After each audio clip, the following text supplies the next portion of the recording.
चक्षुरस्तु। ओम मेघानि त्वं मे सह सन्तु। हे सारे जगत के मालिक, आप दाता हो, जीवन को खुशियों से भर देने वाले हो। हमारे में पैदा हुई सारी बुराइयों को हमसे दूर कर दो।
Amen.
मह्यं तपारदश ब्रह्मलोकं स्वाहा।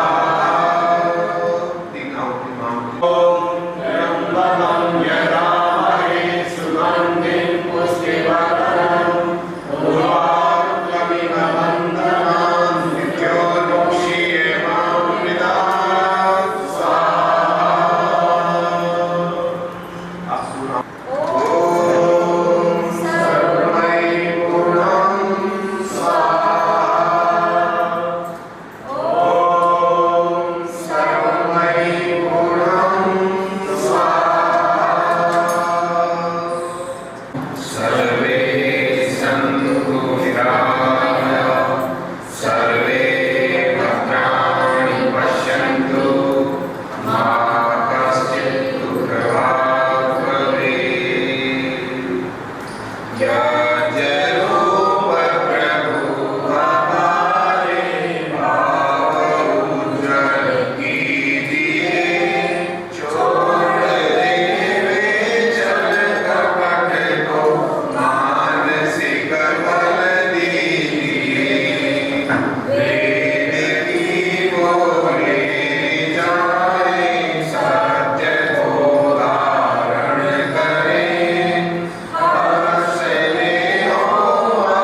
राहुल जी, इनको आज हमने यजमान बनाया इसीलिए क्योंकि जो ऋषि दयानंद की एक विचारधारा है कि ये जो देश है, बल्कि भारत देश ही नहीं पूरा विश्व जो है युवाओं के कंधों पर है।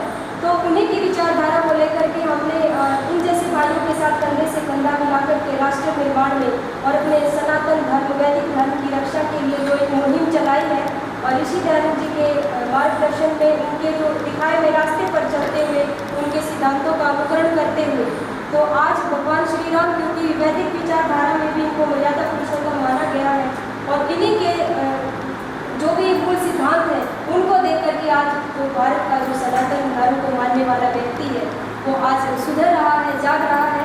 ऐसी ही मुहिम निसंदेह हमेशा चलती रहेगी।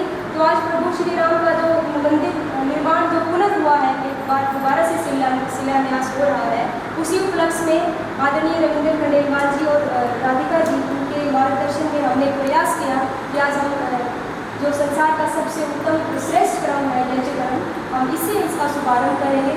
अब हम कार्यक्रम को थोड़ा आगे की ओर बढ़ाते हैं और मैं चाहती हूँ कि आदरणीय शैलेश जी और रविंदर जी राहुल जी के साथ में एक बार जो दीप प्रज्वलन का कार्यक्रम शुभारंभ करें और फिर जो है हम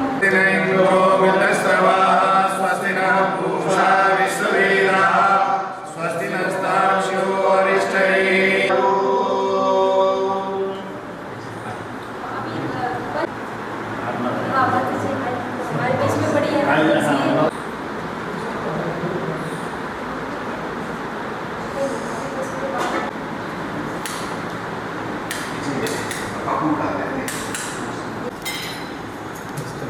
राधिका जी सभी को सबका रहता है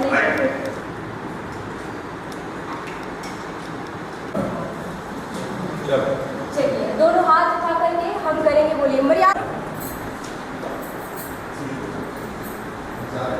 श्री रामचंद्र की जय, श्री रामचंद्र की जय।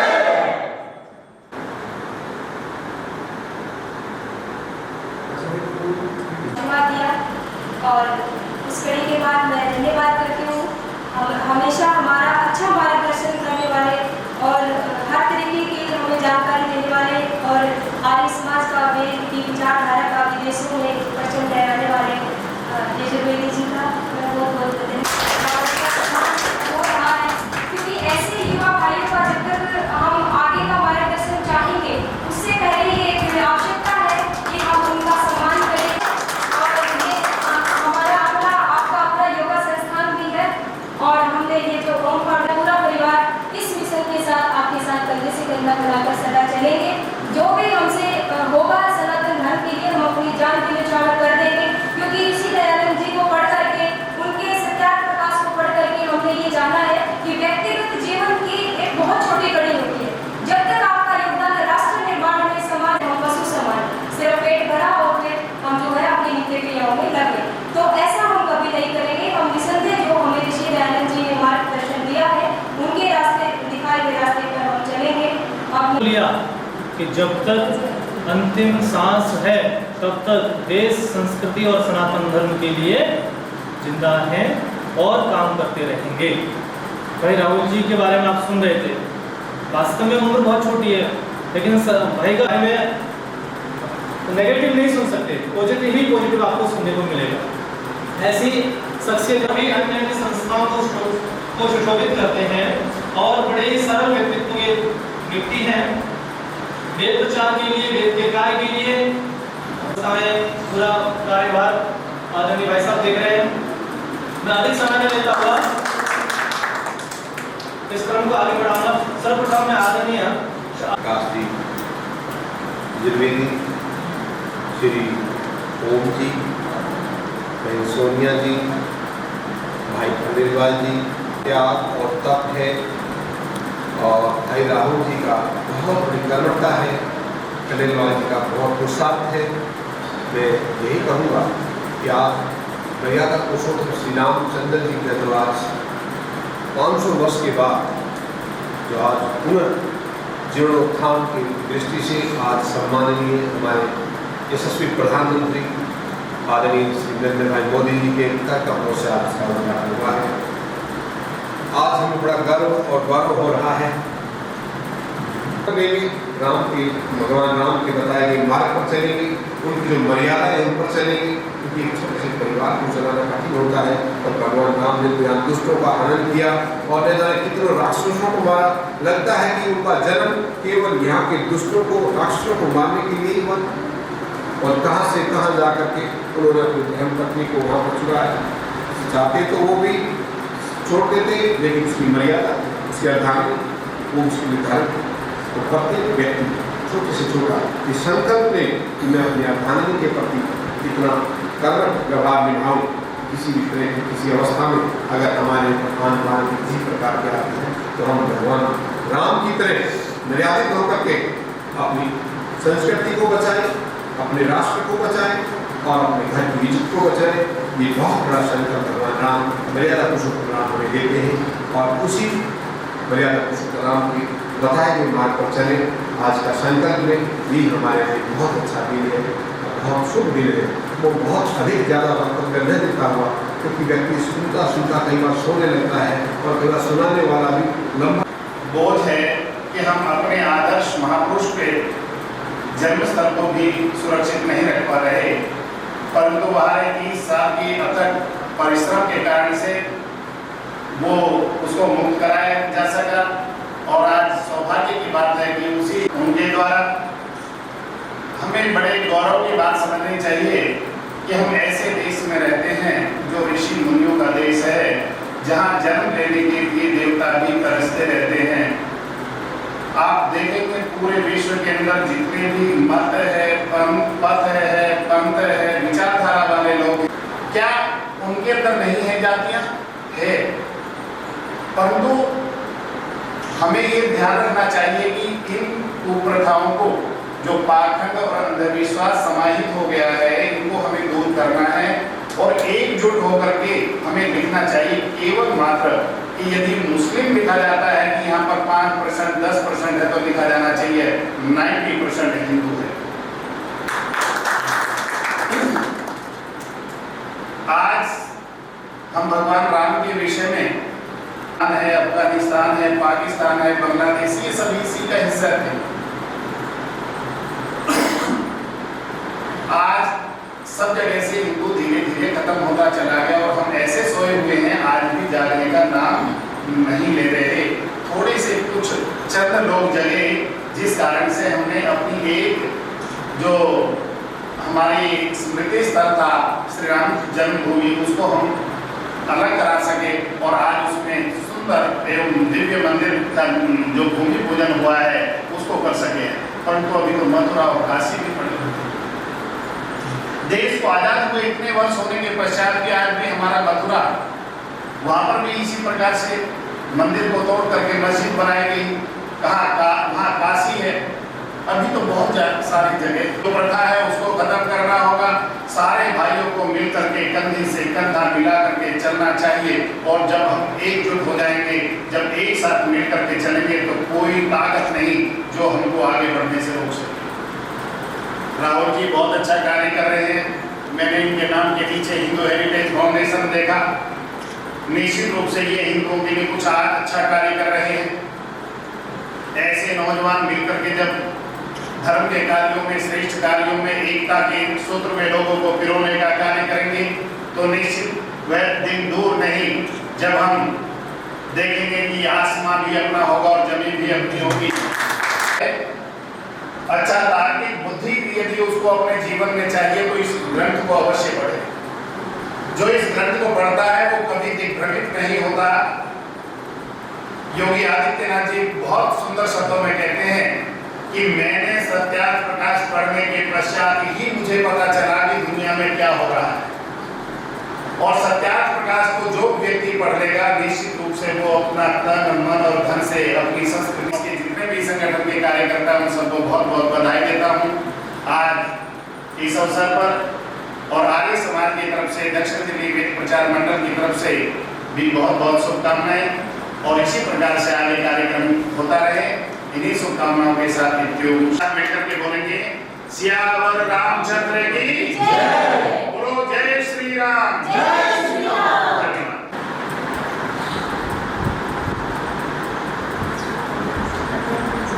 प्रकाश जी, अजय भाई जी, आदरणीय अजय जी हैं, आदरणीय ओम जी हैं, इन सभी के आगे तो मैं एक दीपक के भांति हूँ और ये एक सूर्य है। इनके समक्ष बोलने के लिए तो मेरे पैर काँप रहे थे। मैं सोचा सलेम जी जरूर मेरा नाम लेंगे और मुझे बोलना होगा और बोलते टाइम तो मैं काँपने वाला हूँ। लेकिन आपने जो बात कही मैं बहुत ज़्यादा कनेक्टेड फील करता हूँ आप सभी को माँ गायत्री की उपासना के बाद ही मुझे मिली। मेरा संपर्क हिंदू हेरिटेज फाउंडेशन के माध्यम से सोनिया जी और रविंद्र जी के संपर्क में मैं आया था। हिंदू हेरिटेज फाउंडेशन की स्थापना माननीय अशोक सिंघल जी ने की। इसकी स्थापना 21 वर्ष पूर्व करी गई थी। कारण क्या, संस्कृत और हमारे वेदों को जानने के लिए पूरे विश्व से विदेशी छात्र आते हैं अलग अलग विश्वविद्यालय में। जेएनयू में भी इस समय लगभग 300 विदेशी छात्र पढ़ने आते हैं। उनकी जिज्ञासा बहुत रहती है, लेकिन उसमें हिंदू छात्र भी होते हैं, मुस्लिम भी होते हैं, ईसाई भी होते हैं। हम जैसे युवाओं को माननीय अशोक, जहाँ पर भूटान के सबसे ज़्यादा छात्र संस्कृत का अध्ययन करने के लिए आते हैं, ऐसे ही सारनाथ में तिब्बतन कॉलेज है, वहाँ पर फिर सिक्किम में बहुत सारे भूटान के छात्र पढ़ने आते हैं। पुणे है, महाराष्ट्र में बहुत सारी ऐसी जगह है, बैंगलोर है, कर्नाटक है, लगभग ऐसे 3 लाख विदेशी छात्र पढ़ने आते हैं यहाँ। उनके बीच में सही तरीके से जो शिक्षा, जो हिंदी है, जो हमारी संस्कृति है, वो ठीक से पहुंचे, ऐसा प्रयास हिंदू हेरिटेज फाउंडेशन करता है। उसके लिए हम लोग ICCR इंडियन कल्चर काउंसिल के आसपास कॉलोनियल, जब ब्रिटिशर्स का रूल था तो बहुत सारे हमारे हिंदू भाइयों को एज ए लेबरर अलग अलग जगहों पर ले जाया गया, जैसे मॉरिशस, फीजी, जहाँ विदेशी छात्रों को अपने साथ जोड़ना और हिंदी, हिंदू, हिंदुस्तान, जहाँ हिंदी पहुंच गई और हिंदू पहुंच गया, वहाँ हिंदुस्तान अपने आप पहुंच गया। तो ऐसा हमारा एक प्रयास रहता है। इसके संदर्भ में मेरा पूरे भारत में प्रवास रहता है। एक और काम आप मेरे को संगठन के माध्यम से मिला हुआ है, जिसमें आज राम जन्म भूमि का पूजन हुआ। माननीय शिलान्यास माननीय नरेंद्र मोदी जी प्रथम बार वहां गए और उन्होंने एक बात कही कि सिर्फ राम जी के बारे में केवल भारत में नहीं, न्यूयॉर्क की बात करें, न्यूयॉर्क में 3.5 मिलियन हिंदू हैं, लेकिन 4.5 मिलियन नियो हिंदू भी हैं। और ये नियो हिंदू कौन है? वो नियो हिंदू जो वैष्णव धर्म को मानता है। वो गोरा है, नाम डेविड है उसका, लेकिन वो कृष्ण को मानता है।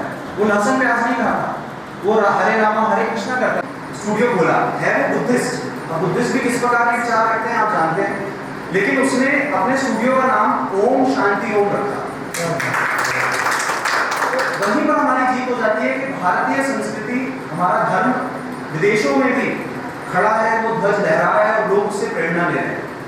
आज कोरोना की महामारी में जिस प्रकार से जो हमारी माताएं बहनें हमें सिखाती थी या समझाती थी, जिसे हम दादी माँ के नुस्खे कह के कभी कभी हंसी में उड़ा भी दिया करते थे, आज पूरा विश्व उसी का पालन कर रहा है, उसी को मान रहा है। और यही विदेशी छात्र हमें फोन करके बोलते हैं कि बता कर रहे थे, जैसे हम लोग जो विदेशी छात्र होते हैं उनका एक 1-on-1 सेशंस भी रखवाते हैं, तो उसमें रामदेव महाराज जी, उन्होंने भी उनके साथ 1-on-1 सेशन रखा, उनको योग के बारे में और आयुर्वेद के बारे में जानकारी दी।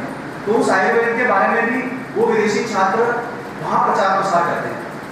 एक काम और हम लोग करते हैं जो हम पाकिस्तान से अलग कर सकें। अभी भी पाकिस्तान में लगभग 50 लाख हिंदू है, अभी भी वहाँ का हिंदू बहुत मजबूत हिंदू है। आज भारत का हिंदू शायद अपने घर में दिया जलाए ना जलाए, लेकिन वो 50 लाख जो हिंदू हैं वो अपने घर में दिया जरूर जलाएं। और मैं आपको बता देता हूँ, सिटीजनशिप अमेंडमेंट बिल, जो अब सिटीजनशिप अमेंडमेंट एक्ट बन गया, उस पर भी हम लोगों ने बहुत काम किया गया। सिटीजनशिप अमेंडमेंट बिल जब पार्लियामेंट में आने वाला था, बजट सेशन चल रहा था, तो सोनिया जी, रविंद्र जी, इन लोगों से भी मैंने समय मांगा। हम लोग सभी सांसदों के पास जाते थे, क्योंकि भारत ही एक ऐसी भूमि है जहां पर हिंदू सुरक्षित महसूस कर सकता है। तो ये पाकिस्तान, बांग्लादेश, अफगानिस्तान, यहाँ का हिंदू या यहाँ का सिख जो हमारे साथ सनातन से जुड़ा हुआ है वो कहाँ जाएगा? तो उसकी भी सुरक्षा का दायित्व हम लोग 12 साल से लेकर 18 साल की लड़कियों को उनका अपहरण करते हैं, उनका विवाह कराते हैं 90 साल 70 साल के ऐसे बुजुर्गों के साथ, और फिर उसको इस्लाम में कन्वर्ट करते हैं। तो ऐसा हिंदू जो वहाँ रह रहा है, प्रभु श्री राम, मैं कहता हूँ कि आज जितनी खुशी उन लोगों को हो रही होगी, मैंने वीडियो कॉन्फ्रेंसिंग भी करी बांग्लादेश के साथ भी और पाकिस्तान में लोगों के साथ भी, जितनी खुशी उन लोगों को है, उन लोगों के चेहरे पे जो मुस्कुराहट है। और मैं आपको एक और बात बताता हूँ कि 1992 में सबसे बड़ी कीमत बाबरी ढांचा जब गिरा तो उन्हीं को कीमत चुकानी पड़ी। एक महाराज जी हैं, वो भी वेदों को बहुत मानते हैं। मैं बांग्लादेश गया, ढाका में, तो मैंने वहाँ देखा, वहाँ 160 महिलाएं रहती हैं और उन 160 महिलाओं के पति नहीं है। 1992 में घरों से निकाल के हिंदुओं को मार दिया गया और महिलाएं बेवा हो गई और उनको कहा गया कि उनको धमकी दी गई कि आपका अपहरण होगा और आपको इस्लाम धर्म अपनाना ही पड़ेगा। तो ऐसे में महाराज जी आए, इन्होंने कहा मैं इनको वेदों का ज्ञान कराऊंगा और इनका पालन पोषण करूँगा। ऐसे ही हमारे कुछ भाइयों ने उसको ध्यान दिया, तो एक आश्रम वहाँ बनाया गया था 1992 में प्रताड़ित जो ये प्रताड़ना हुई थी, तो उन लोगों का तकलीफ हम लोग जब गए तो उन्होंने मेरा अपनी माँ को समझाया। मैंने कहा माँ, अगर ये कुछ कह रहे हैं, ये हमारे बड़े हैं, तो हमें करना चाहिए। फिर मेरा 2 वर्ष संघ में मेरा प्रशिक्षण हुआ। उसके बाद मुझे कहा गया कि आपको भारत का प्रवास करना है, और सच में अगर हमें भारत के लिए कुछ करना है तो अपने बेटियों को भारत के प्रवास में भेजिए। तो आप लोगों को पता चलेगा कि हमारे देश की एक्चुअल सिचुएशन क्या है। तो आप लोग इसी तरीके से आशीर्वाद बनाए रखें। मैं इस योग्य नहीं हूँ क्या चाहते उनके साथ बैठे, लेकिन आप लोगों ने इतना सम्मान दिया। और जवाहरलाल नेहरू यूनिवर्सिटी में भी मेरा प्रवास होता रहता है, मैं भाई साहब का आशीर्वाद लेने के लिए जरूर आऊँगा। सभी मातृशक्ति को मैं बहुत बहुत प्रणाम करता हूँ। आप लोगों ने आशीर्वाद दिया, बहुत बहुत धन्यवाद। सोनिया जी का, रविंद्र जी का, चले भाई के ऊपर बहुत किस प्रकार की दिक्कतें हिंदुओं के सामने आती हैं। ये सच्चाई है कि उस दिन जब हम फरीदाबाद में गए थे तो वहाँ काफ़ी उम्र की माताएं थी और उनके चेहरे को पढ़ने वाला ऐसा लग रहा था, पर न जाने ये किस चीज़ की आस इन्हें हमसे है। और जब वहाँ जब हम सब लोग वहाँ पहुँचे, अंदर रविंद्र जी थे, सुनील जी, सब लोग थे, राहुल जी हमारे साथ थे, और तो उनके चेहरे एकदम खिल गए, जैसे उनका कोई दूसरा परिवार, उनके बेटे या बच्चे उनके साथ मिलने के लिए आ रहे हैं। बहुत जैसे वृद्धाश्रम होते हैं, उनमें उनके बच्चे अगर मिलने आ गए हों, इस तरीके से ऐसे उनके भाव थे। और बड़ी सभी लोग, सौभाग्य की बात है कि आदरणीय जी आज हमारे छोटे से प्रोग्राम में बड़े व्यक्ति और हमें आशीर्वाद देने के लिए पहुंचे हैं। आदरणीय अजय जी शास्त्री जी और प्रोफेसर हैं, और बहुत इतनी सादगी से रहते हैं, मतलब कोई समझ भी नहीं सकता कि हम प्रोफेसर होंगे, लेकिन यही इनका व्यक्तित्व है। बहुत सरल व्यक्ति हैं और हमारे बड़े भाई हैं। और सभी लोग, आदरणीय रविंद्र जी हैं, फाउंडेशन के लिए दिन रात मेहनत कर रहे हैं। हमारे पीछे सुमेर सिंह आर्य संस्थान के राष्ट्रीय अध्यक्ष आदरणीय भाई कुलवीर जरीवाल जी बैठे हैं, और बाकी हमारे यौगिक परिवार है यहाँ पर।